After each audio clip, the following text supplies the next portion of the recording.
I quickly turned to face who was behind me and was overcome with relief upon seeing it was Braden.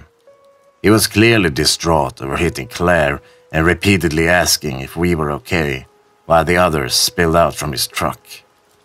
I saw Corey and Shane, but was surprised when Gabby and Tobias also exited the vehicle. They both rushed over to Claire, while I spoke with Braden and the other SCAR team members. Braden said they found Tobias and Gabby alongside the road, who filled them in on everything that happened, and mentioned how we ran into each other. I was suspicious about the other SCAR members running into Tobias and Claire at first, but ultimately figured it wasn't that great of a coincidence, since we were probably the only ones running around out here at this time of night. Fortunately, Claire came back through and was having an emotional reunion with her sister and fiancé that I had to cut short after reminding them of our dire situation. The other SCAR members didn't comprehend the magnitude of what was happening until I revealed Mitch and Devin were both dead. Shane was especially rattled by the news, who neared a point of hysteria before Shane and Braden got him in the truck.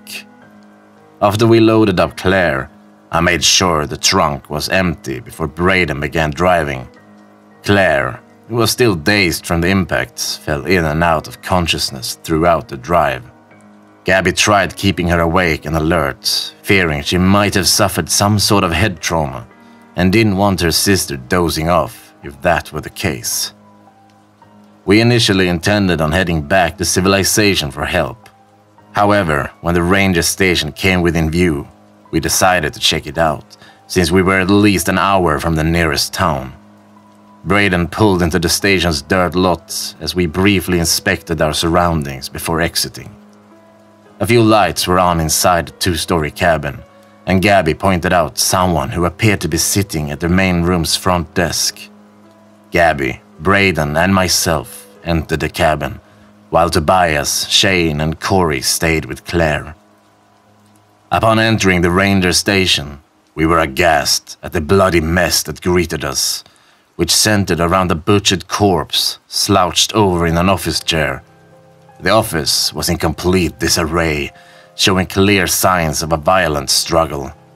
The ranger's body was missing its arms, entire upper right side of his face and jaw. 4 large gashes ran in different directions across his chest and abdomen, from which blood and bodily entrails that spilled from the gaping wounds formed a tight circle around the chair containing the corpse. "Not a pretty sight, is it?" a man said as he entered the office from a darkened room. "He was already like that when I got here. I reckon they did this to him earlier in the night, but I just did a sweep of the station and assure you it's just us here." The man had on the same uniform as the dead ranger, a forest green button-down and beige khakis that was covered in red and brown stains. He also wore dark boots and a black cowboy hat covering his short black hair, had pale skin, a lean toned figure, and was well over 6 feet tall. The man had a narrow face, short cleft chin, dark eyes, and thin goatee. What kept us frozen in place was the revolver openly displayed in his holster and bolt-action rifle he pointed in our direction. "It's you," I said sternly, immediately recognizing him as the man who abducted me from the car wreck. "Kurt!" He smirked. "Yeah, I'm still ticked off you guys ruined my bait station," Kurt said, gesturing outside with his head. "I had a good setup there." "You're a sick fuck," I gasped. "Why are you doing this to us?" Gabby asked in a shaky voice, clearly terrified by Kurt's reappearance. "We just want to leave." "I'm here cleaning up your sister's mess," Kurt replied sneeringly. During our tense exchange, Braden drifted towards a nearby CB radio. He was 2 or 3 steps away when Kurt quickly turned towards the table it was on and fired a round from his rifle that shattered the radio into pieces. Everyone either screamed or violently winced at Kurt's shot, which filled my ears with an intense ringing. Kurt began yelling and shaking his rifle. Although the ringing in my ears prevented me from hearing what he said, I slowly stepped back, sensing from his body language he wasn't in a joking mood. When the ringing finally subsided, the first thing I heard was a guttural, thunderous scream coming from outside. "It'd be smart to get your friends inside before they close in," Kurt said, in acknowledgement to the shriek that undoubtedly came from one of those hideous beings. Braden opened the door to go outside, but Shane and Corey were already a few steps from the cabin entrance. Kurt came out with us, keeping his rifle trained on the impenetrable darkness.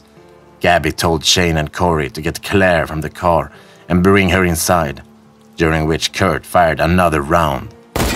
I and a few others saw what he was shooting at. The small, child-sized female darting in between two trees, which accelerated our urgency to move Claire. She was semi-conscious when we reached the car and needed our help getting on her feet. Shane and Corey pulled Claire out and guided her, while Braden and Tobias stayed close behind and hurried them into the cabin. While returning inside, Claire tripped on a step and almost fell, but Corey managed to grab her in time. Claire was wincing in pain when we got her inside, the stumble she took appearing to have injured her ankle. I stood a few feet from the doorway and watched as Braden, who was the last to enter, was about to step inside when a pair of feet landed on his shoulders, appearing to have jumped down from directly above the entrance. A hand from the body these feet were attached to sank its claw-like nails into Braden's eyes, who released a horrifying scream and stumbled backwards before falling. Braden's attacker jumped to the ground, stood over him, and sank its claws into either side of his lower abdomen in a single motion, essentially latching onto Braden's broad figure. While it maneuvered to stand above Braden's backside, I caught my first glance of the being, an adult-looking female.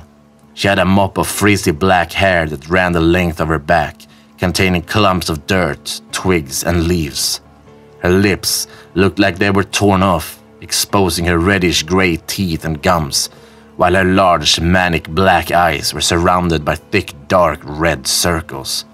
Her saggy, wrinkled skin had a brownish-orange tint and was also littered with gray and brown blotchy patches that were indistinguishable between actual skin or grime.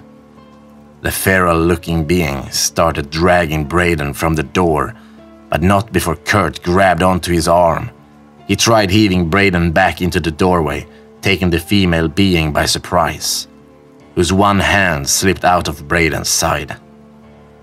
I caught a brief glimpse of the fiend's claws, more so resembling thick fingernails, about 3 to 4 inches long, with pointed triangular tips. Before she thrust them into another spot right above Braden's hip, he continued wailing in torment as Shane rushed over to grab Braden's other arm, during which the female being firmly planted its feet on the ground and started dragging Braden from the door. The pitch of Braden's screams heightened and were accompanied by a sharp, ripping sound, which was the being's embedded clawed fingernails slicing through his sides, creating deep wounds that slowly began stretching his abdomen.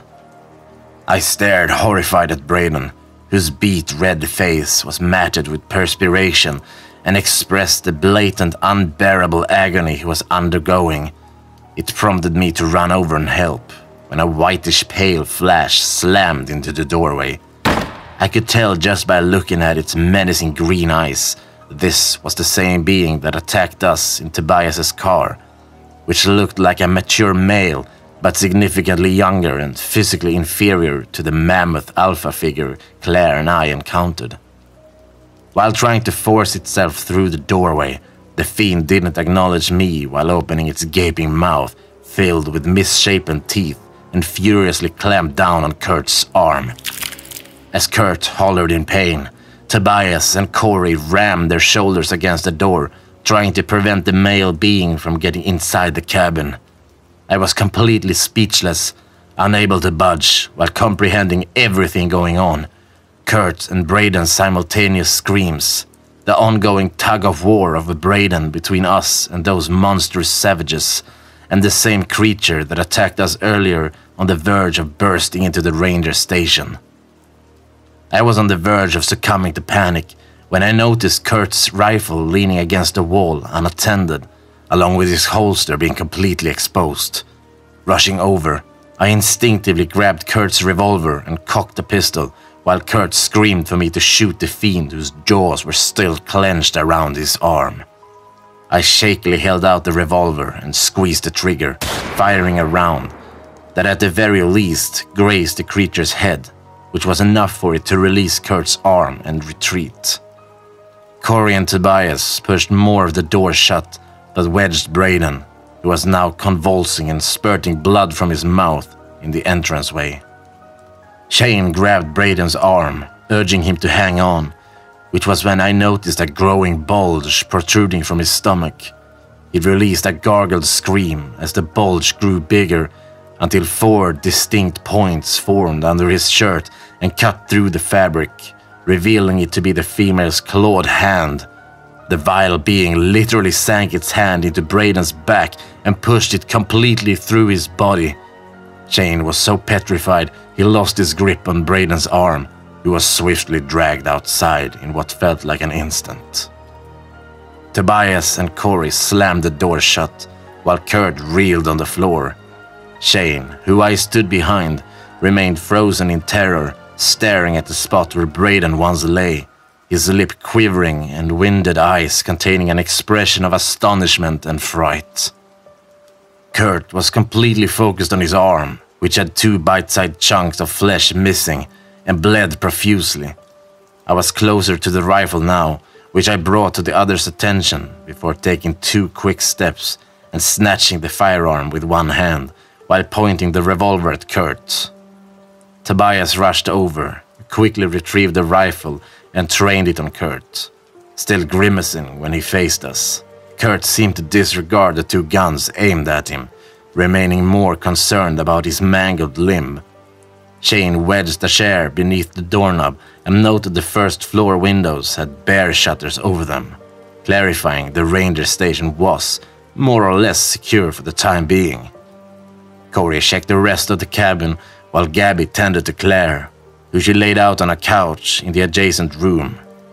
Despite Braden's ongoing muffled screams and sounds of getting ripped apart, we didn't take our eyes off Kurt. "All right," Kurt gasped, gritting his teeth while undoing the button-down he wore and began wrapping it around his arm. "I guess I've got a bit of explaining to do."